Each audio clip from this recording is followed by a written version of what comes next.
And we welcome you to the pregame show here on OSN. It is, yes, Lever Sage, tip of the cap, and Tanner Ryle with you in the palatial states of the Ashton Studios. And the Ottawa Senators and the New Jersey Devils, Tanner, going to get going here in about 15 minutes. But this is kind of fait accompli. The lineup does not look nearly the same, and that's a great thing for Ottawa Senator fans because they clinched the playoff spot last night with a win and then a Detroit loss to these very same New Jersey Devils, and got to be feeling pretty good. So not a lot of guys in the lineup. How you feeling? Oh, man, Lee, don't you just hate meaningless hockey in April? So many years straight of just meaningless games in April that don't mean anything at all. But no, I mean, this is what we were hoping for. The Senators clinch, so you rest your big guns up and get them ready as most playoffs do. Most playoff teams do with the series coming up. So yeah, a lot of the big guys getting some rest, getting some of your AHL guys, always a good idea to get them a look as well. So yeah, no Sanderson tonight, no Shabbat, no Kachuk, no Stützle, Allmark's backing up. I think we kind of saw this coming, and I'm sure we're probably going to see more of it on Wednesday against Toronto. There is not one Sanders fan that would be upset by any of that news that these guys are not playing tonight, because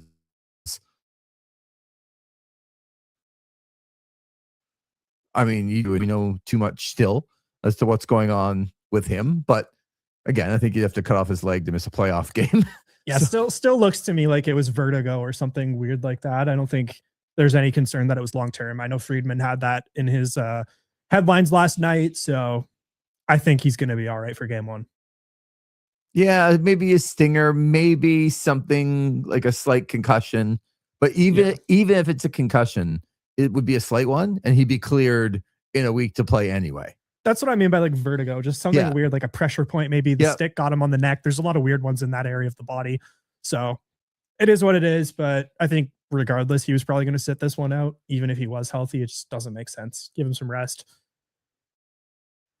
For sure. And with all the other guys, I mean, you don't even have to think twice about Shabbat. Yeah, those two make sense. Stützle surprised me just a little bit. But I mean, he's your number one center, so why not? He's been going hard, and if he ever got hurt in a game like this, for a lot of the guys, how could you explain that? Yeah, absolutely. Your top guys got hurt the day after you clinched a playoff spot would not be a great look. I mean, you got a nice team, but literally it's your top five guys, right? Like Kachuk, Stützle, Sanderson, Shabbat, Allmark. And your goalie, two best defensemen, two best forwards. Right. Arguably, and then we got to ice somebody. So we'll see what they do. But what a day yesterday. I mean, we did the game and they beat the New York Islanders, but Detroit had a 3-2 lead in the third period. And you think, okay, well, maybe they're going to need a point. They're going to need some. Red Wings get booed off the ice. You always tell me to look at the Twitter official page and then go to the comments, which I did very quickly. It was horrendous in Detroit. But what a day yesterday for the Ottawa Senators. Couldn't have gone better. And now you have at least a full week to prepare. Yeah, it's the perfect scenario. And I think a lot of Senators fans will take joy in the fact that it was the Red Wings that lost for the second year in a row. Yeah. Bit of a rivalry there. I don't think those two fan bases like each other very much. I did see Detroit had another post that night that said, like, thank you, Hockey Town. And their fans didn't take that very well. A lot of calls. Why would they do that? Yeah, I don't know. I mean, do they deserve to be called Hockey Town if they haven't made the playoffs in 10 years? I don't know. Just throwing it out there. But yeah, but then I would turn around and ask you, what is Hockey Town? Exactly. I mean, I wonder how Alex DeBrincat and David Perron are feeling today. Well, look, the Senators don't get that pick moved up to a third-round pick because Perron is not going to play playoff games. Yeah. This funny thing I saw with Perron this week. So there's this account on Twitter, and it's like a bot that tracks all the players in the NHL, who they follow and unfollow on Instagram. Right. Because it's public information. I know you can find that. Some of those players in other leagues, very unhappy about this. I believe in the NHL, yes, they are very unhappy about this. I think Friedman was talking about it actually on 32 Thoughts this week. In the NBA, they are super unhappy with it. It's public information, though, so I get it. But Anyways, last week Perron followed like golf tips or something like that. Oh And no. then everyone was retweeting it. Like That's hilarious. it's pretty funny. Just a quick Marcus, we welcome into the program. And he says, cheerio. Nice chapeau, Lee. You'd be impressed, Marcus, that the last time that I wore this, we all dressed up to go for a 40th birthday party for Le Champion, Chris Thompson, and we went down to see some C4 wrestling, and I dressed up as the Painmaker, Chris Jericho, and I thought it was apropos because, and Marcus, hate to tell you this, we're not going to do a post game tonight. Why? Because there's an AEW pay-per-view on today, and this is wrestling sometimes takes precedence. Yeah, I think if this maybe was a clinching scenario still, it'd probably be a bit of a different story. And we'd probably have to pause the pay-per-view. But I mean, just looking at the lineup tonight, this game means absolutely nothing other than maybe affecting their playoff seeding. There's a scenario, depending on the Boston Bruins game as well today, that I'm sure we can mention. If the Senators win and the Bruins lose today, then the Senators will clinch the first wild card spot. I don't think they care too much about which one they're getting, but no. Yeah, the Bruins facing the Columbus Blue Jackets tied at 1 right now at the end of the first period. Yeah. So Sens fans, keep your eyes on that one a little bit. Well, for Columbus too, that's one of those almost have to have it. Like they're behind both the Islanders and the Flyers, not that far, but there's only a couple games left, so they're going to have that one. I wonder if it's an elimination scenario for them. I wasn't checking earlier today. I don't think so. I don't think so? Okay. But the fact, there's actually way more, I didn't understand this, way more angst in the Boston area. And I wouldn't have thought so. Like, they played so well. Yeah, they've lost a few games here.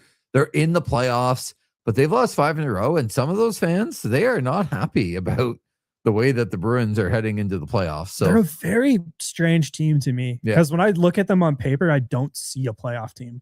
I think they're getting carried by good goaltending with Jeremy Swayman, and say what you will, David Pasternak's probably a top 10 forward in the NHL. Charlie McAvoy probably in that top 10 as well for defensemen. So they've got 3 great pieces, but in terms of just high-end talent, there isn't that much there compared to what they have had in the past. Like, to me, I fully thought they were going to be 8th in the Atlantic this year. So I'm interested to see if, I mean, they're going to make it. They've clinched the spot, but how far they actually go when push comes to shove. Because I think there's still a lot of holes in that roster, and that they're better off maybe going the retool route. Now they do have James Haggins who's coming in. I'm interested to see what type of player he's going to be. But yeah, I don't know about that Bruins team if they're going to go very far in the playoffs. No, I think whoever they face, they will be an underdog for sure. Right. I think they would be hoping very much for a good rivalry game. And what I mean by that is probably Montreal or Buffalo, because they could kind of muck it up with them a little bit more. They get Carolina. They get, like, I guess they could get Tampa. They're going to get whitewashed in those series. So they're going to be an underdog regardless. But I think back to the Senators and where they are, whether they get the number 1 or 2 spot, we'll see who they get, right? Like, Carolina now at 110 points after another win yesterday. They're going to be tough to catch.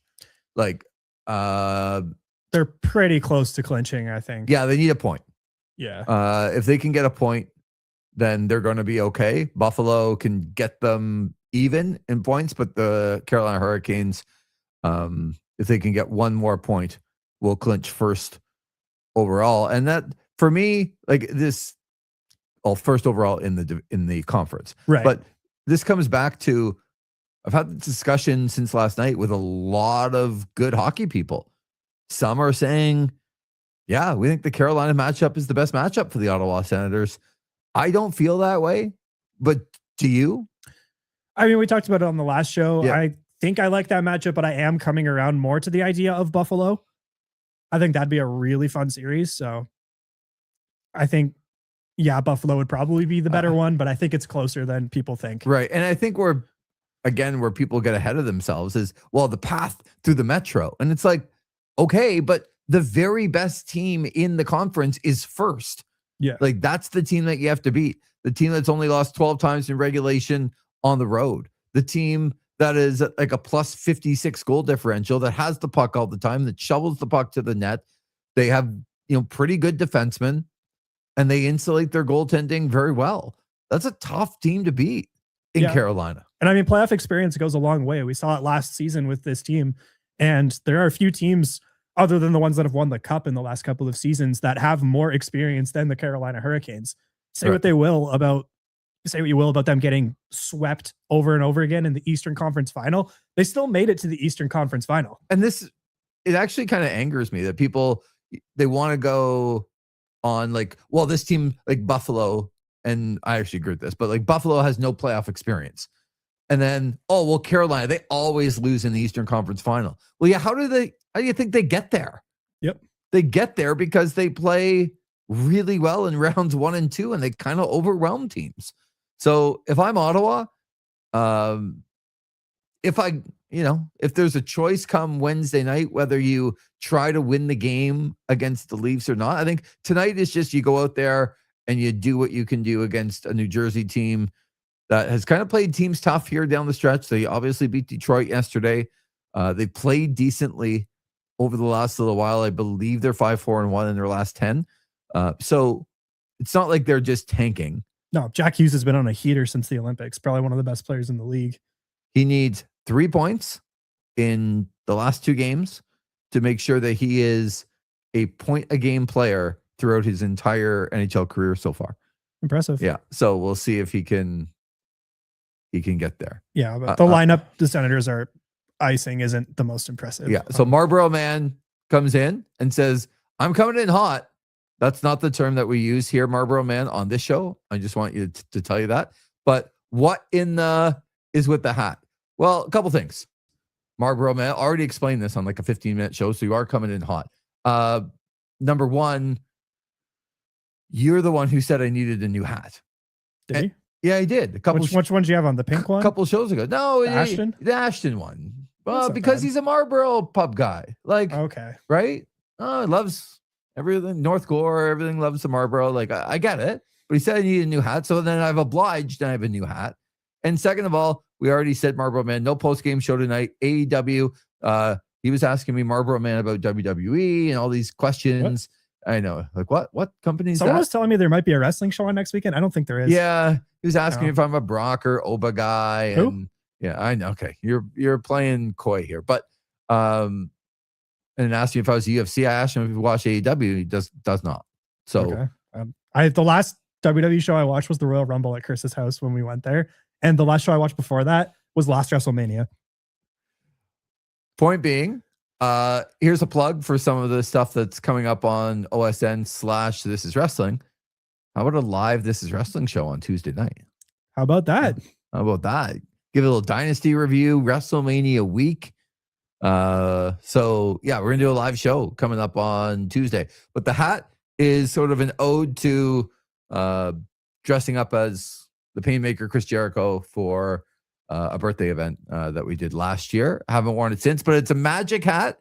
Why is it a magic hat? Well, the Ottawa Senators have been absolutely magic since January the 25th. They have the very, very best record in the National Hockey League and tied with the Buffalo Sabres at 26-3. The Montreal Canadiens not far behind, but Tanner, what this club has done since that day, since January 25th, has been nothing short of insane. I mean, to play 30 games and to have, or 29 games and have 6 losses in regulation to get up and be in this wild card spot is crazy. Yeah, and I mean, we were saying it in January that like they were well out of it and didn't look like they were going to be anywhere near the playoffs. And we were saying, yeah, they're not getting in barring a miraculously good run. Well, they went on that miraculously good run. So they're reaping the benefits of that. And if they would have played like this all season and had the goaltending they've had since then, they'd probably be at least third in the Atlantic. And they went on the run and they lost Jake Sanderson and they lost Thomas Chabot for extended periods of time. And there were periods of that where Brady Tkachuk wasn't at his best. Well, most of it, to be honest. He's only been decent in the last couple of weeks. So like 3 of their best players. And this team was carried by Tim Stützle.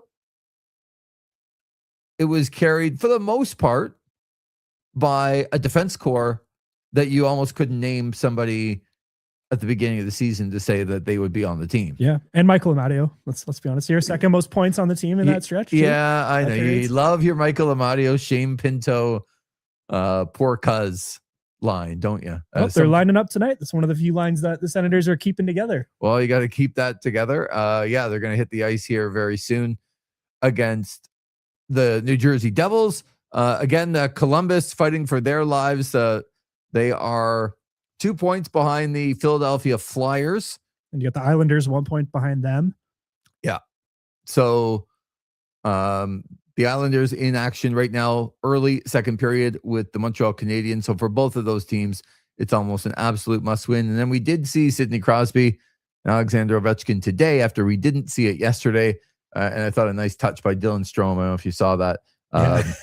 Making sure he got tossed out of the faceoff dot so Ovechkin could get up and take it. Yeah, and then I saw the photo with Ovechkin and the Penguins' big three. Yeah, at center ice, Crosby, Letang, and Malkin. Good stuff. Yeah, it does kind of feel like this is it for Ovechkin, even if they're not saying it. He seems to be denying it. His teammates even. So we'll see what happens. But Julian says surely McDermott's not playing on the second line, right? He is, right. So on paper, yes, the lineups as follows. So your first line on paper: Stephen Halliday between Drake Batherson and Claude Giroux. I think it's great to give him a look with two very good players. I feel like Holiday is pretty much a lock to probably be this team's fourth line center next year. Why not run that? But yeah, Curtis McDermott on the second line with Dylan Cousins and Ridley Gregg. I think this is more just a case that they're keeping the bottom six intact. So they're still going with Cousins, Pinto, Amadio, Fogo, Eller, Zetterlund. On the back end, it's Jordan Spence with Artem Zub as your top pair. Denny Gilbert with Nick Vattenpalo. And then your bottom pair is Lassie Thompson, Camp Crotty, James Reimer getting the start. Yeah. Isn't it crazy to think that you're like, well, the top pair, Jordan Spence and Artem Zub. I'm like, yeah. Like, imagine saying Jordan Spence on your top pair. You're like, oh yeah, played 31 minutes at one point, but just a fantastic weekend. Whether it's Carolina, depending on what Boston does here coming up and what the Sens do, it's still 1-1.